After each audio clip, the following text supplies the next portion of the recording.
the culture and heritage was kind of like not really a factor, right? You try to make yourself as acceptable as possible. I don't know if that makes quite much sense, but like as acceptable as possible so that you can integrate into the fabric of the community in a seamless way, so that you could do the things that everybody else does, like work and manage conversations, like from a speaking perspective, right? Manage conversations and communicate with the people that that are important in that sphere, or important in that context and environment, so that you can get the job done, right? So you can do your work. You can you know accomplish what you know we are told that we need to do in society. Go to school, get a job, maybe get a house or something like that, right? And make sure that you are providing for yourself stability and future prospects for yourself and maybe your family, right? And so with that goal in mind, the cultural context didn't really compute too much, right? In fact, like sometimes you have to discard your cultural context in order to achieve said goals, right? It's like, do I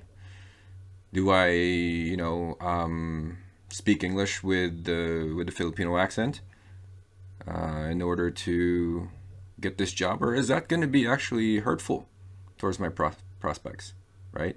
If like, and so I guess like one of the things that it did was it actually took away some of the cultural context, right? It made it more sanitized, right? Or me, like in terms of identity, right? Like a more sanitized identity that you can put on the resume. And aside from my really long name, you would probably not guess that I'm Filipino, right? If you just cover the name up and you put the achievements and stuff like that.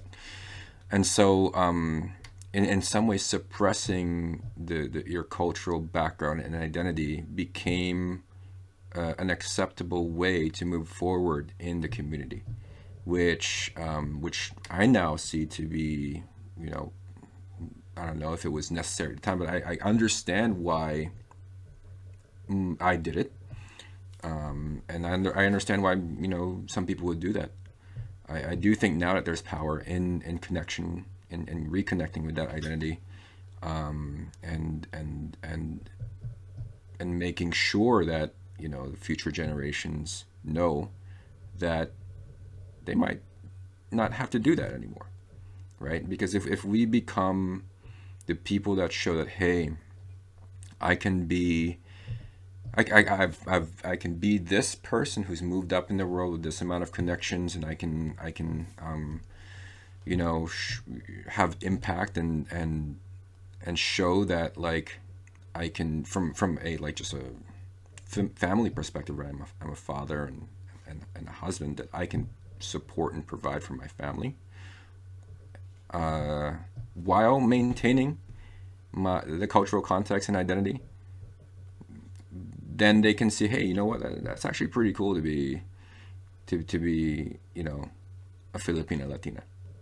Right? That's actually pretty cool, right? Like I'm gonna celebrate the fact that I'm, like, speaking for my daughter, maybe when she's like 25 or something like that, or maybe even younger, right? Even better. I'm gonna celebrate the fact that I'm Filipina Cubana, right? And that's cool, right? It's an asset and not a liability.